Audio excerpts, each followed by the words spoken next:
Let's turn to the cycling. We're going to go to Grenoble because Barry Ryan is standing by. Good morning to you, Barry. Hi, Owen. How can I? So Geraint Thomas, the man of the hour, Alpe d'Huez yesterday after what he did on the previous day, which of course was the first summit finish of this year's Tour de France. It's been an incredible 48 hours for the Welshman, hasn't it?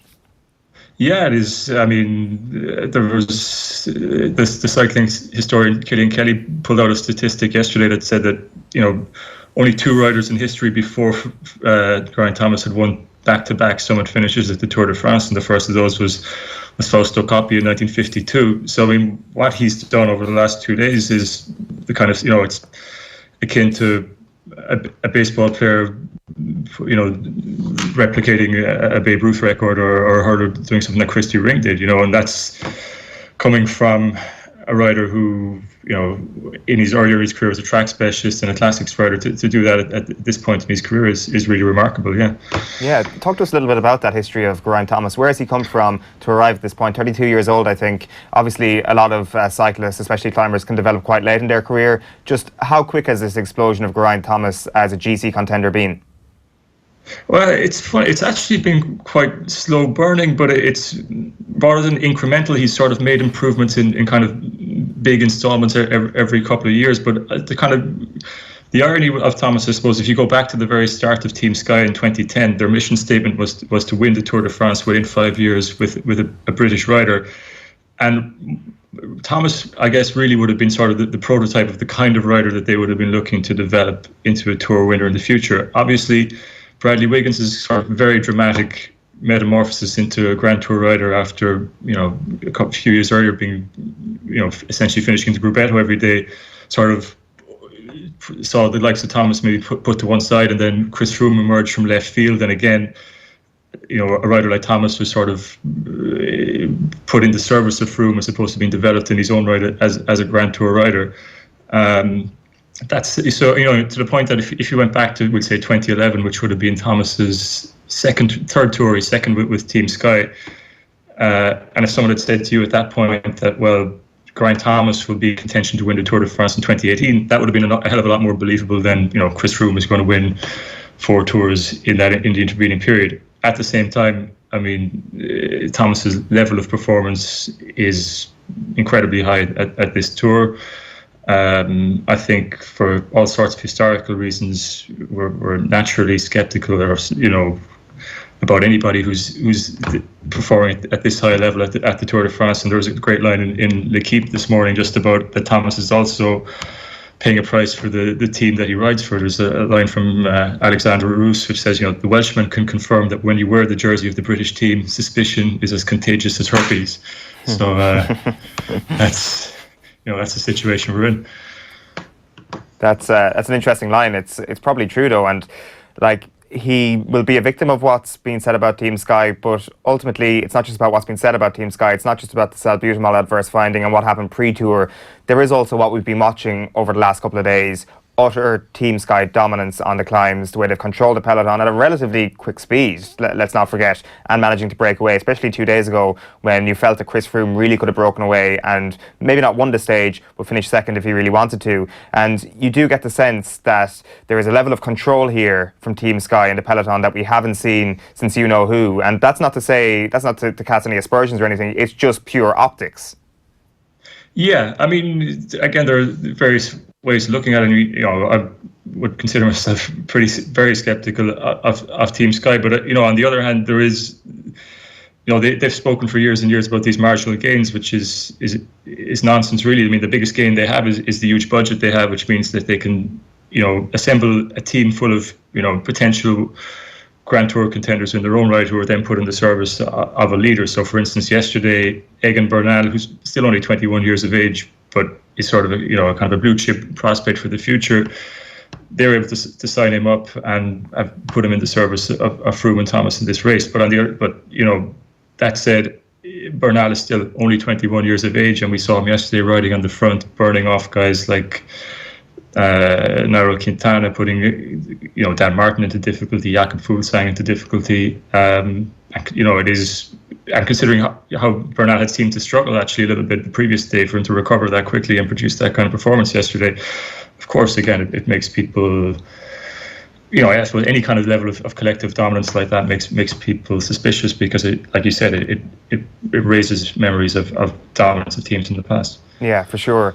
We just had an image up on screen of Geraint and Chris Froome celebrating together after the stage win for Geraint Thomas. There was also a video emerging last night of Team Sky celebrating with a little bit of champagne in their champagne glasses, and Geraint Thomas and his teammates, sans Chris Froome, I should say, in the video, not celebrating with him. He's probably on the other side behind the camera, but, it's all drama. It's a soap opera we all want to buy into at this point. What is the relationship now between Thomas and Chris Froome? It seems very happy, and Thomas said afterwards that Froome is still the man, he's still the leader. I would assume that I would imagine that there are tensions there, because you go back to the winter. Thomas is obviously, even though he's never finished higher than 15th in a Grand Tour in his career for the last few years, he's always been kind of given this promise that he could lead Sky in a Grand Tour, the Giro or the Vuelta. So he was all set to lead Sky at the Giro this season, but then in November, after Froome had been offered big bucks by the Giro organisers, he threw his hat into the ring to ride the Giro, and Thomas got bumped to ride the Tour, supposedly in support of Froome. But all season, Thomas has been saying, well, I'll probably go, I'm going to go to the Tour as co-leader, and he's been, quite firm in that. So I think, Thomas is obviously saying all the right things, that Froome is the leader and all the rest of it, but I don't think he's not just going to step aside and let Froome win the Tour. And in many ways, it's sort of a replay of the 2012 Tour, which was the first Tour that Sky won, where there was obviously this leadership contest between Wiggins and Froome, where Wiggins Froome was the stronger rider, and Wiggins was the anointed leader, because he, I guess, was more emblematic of the British track program and the sort of the image that Sky wanted to project of itself to the British mainstream. How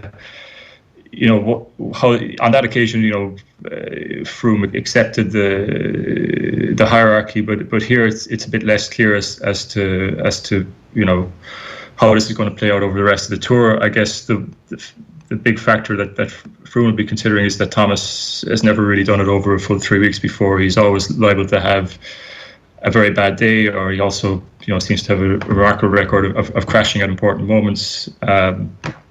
So yeah, we'll see. I mean, I suppose the other thing is, the other echo of 2012 is, again, in 2012, because Wiggins and Froome were such, and Sky their dominance was so surprising, there was considerable suspicion, but then that kind of got overtaken and in the narrative by this narrative of the sort of the internal rivalry between the two leaders. And to an extent, that might happen again here, although at the same time, as we saw on the podium yesterday in the finish line at Alpe d'Huez, Geraint Thomas was booed, took the boos for Froome and for Team Sky as a whole, I guess.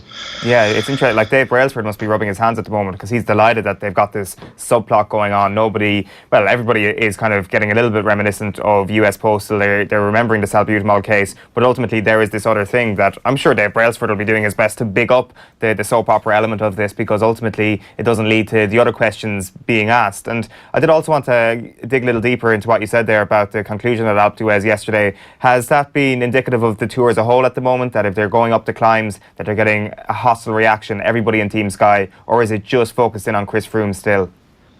I think there's sort of a general anti-Sky sentiment. Obviously, Froome is sort of the lightning rod for it, because he's won 4 tours, because of the salbutamol case. But obviously Thomas, as you can confirm, from yesterday, was booed on the podium in the yellow jersey. And what the thing is, you talk about that this is great for Brailsford, that he can big up this internal rivalry, but Thomas in particular, the reason Thomas is being booed, a lot of it is, all of it to my mind, is Dave Brailsford's making. In Froome's case, there was the salbutamol case as well and all the rest of it, but Thomas is really paying the price for being a Sky rider more than anything else. And again, he's actually a much better spokesperson for the team than Brailsford has ever been. For instance, yesterday in the press conference, he's asked about the booing, and he's lining it essentially that people can boo if they want, so long as they don't interfere with the riders. And even going back to last year, when Brailsford was hiding from the media, when at the time of the various the UK anti-doping investigation and so on, it always seemed to be Thomas, I guess because he's an articulate guy and an affable guy who's sort of been pushed out front and centre to sort of be, as you know, as one journalist said to me yesterday, Geraint Thomas is the acceptable face of Team Sky, because he's kind of the antithesis. Sky is a team that's kind of built in Brailsford's image, which is a lot of sort of waffle and jargon and psychobabble and management speak and saying one thing and doing another and so on. Whereas Thomas is, sort of very no nonsense sort of a speaker in that regard. So it's, even though he's being booed, it's actually a sort of a little bit of a PR coup for Sky to have a guy like Thomas who kind of is a better ambassador, I think, than Brailsford or Froome could be. He handles these things better, I think. Yeah, it's all very interesting, Barry. Just on a final point, it's a bit of a flatter stage today, I think, but into the Pyrenees then next week, or maybe this weekend. Like, is there any possibility whatsoever that Team Sky get caught here, but more probably closer to the bone? Is there any possibility that Team Sky get to a point where they can't control the peloton anymore, because it seems that they're miles ahead of everybody? They are miles ahead, but I suppose this weekend could be quite interesting. So they go into the Massif Central, and those kind of twisting roads are it's easier for a team like Sky with their power to control things on big long mountain passes where they set a pace in the front.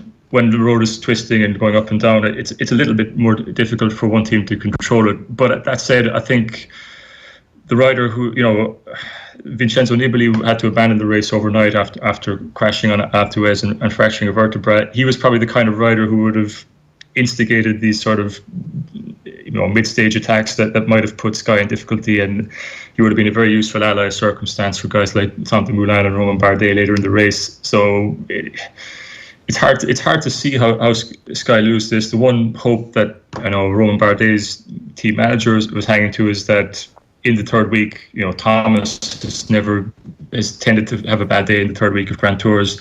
Froome has already done the Giro and, logically should begin to suffer in the third week, although as we saw on the Giro, somehow his performance actually improved in the third week. But, and maybe, so we'll see how those factors play out. But I would agree, you look at the collective strength of Sky and the strength of the two guys they have first and second overall, it's hard to see how they don't end up winning this. Yeah, I'm with you on that one. Barry Ryan, thanks a million for that. Appreciate it. Cheers. Thanks, guys. Barry Ryan there, author of The Ascent, great book on the history of Irish cycling. That's out now. You can read his stuff by following him on Twitter as well. Just keeping you up to speed on the Open, Rory McIlroy in a little bit more trouble. He's not going well off the tee, it seems. So his putting is going to be needed to save him here once again on the fourth. We'll go to Nathan Murphy in just a moment, but just one more bit on the cycling. Here's our first video dispatch from Digger Forum. You'll know him from, probably mentioned him a few times on the show. You might know him from Twitter as well, a few of you. So here is his first video report on the Tour de France. Enjoy. Hey all, Digger here, just checking in after stage 12, where Geraint Thomas has won his second stage in the Alps, becoming the first rider since Lance to complete such a feat. Quite noteworthy really in terms of Geraint and how he arrived here at this point. He wouldn't have been many people's tip at the outset. He started off as an individual pursuit rider in the track, went to Spring Classics, then became a 1 week stage winner around 2015 while he was at Sky, and here he is at 32 on the cusp of winning the Tour de France. And really and truly, yesterday and today he was extremely powerful on those two mountain stages, and Team Sky as a whole have been really strong. They've been on another level both yesterday and today. Other teams have commented and said that it's very difficult to attack them because of the tempo they're setting for 100 plus kilometers. So that's quite, you'd have to say, quite noteworthy how strong Team Sky are at the moment. They're on another level, following on from the last number of years, I suppose. The crowds have not been happy. Certainly there was booing yesterday and today, and despite what people may say, the French don't really care what country you're from as long as they feel they can believe in you. And I think such a cloud hangs over Team Sky now over the last number of years that there's a lot of anger and disillusionment there. So Saturday and Sunday will tell more as regards Froome and Thomas on the same team and who will assume leadership. Thomas holds lead at the moment. He looks stronger than Froome. Will that continue? time will tell. I suppose the other question is, does Geraint Thomas have asthma? See you later.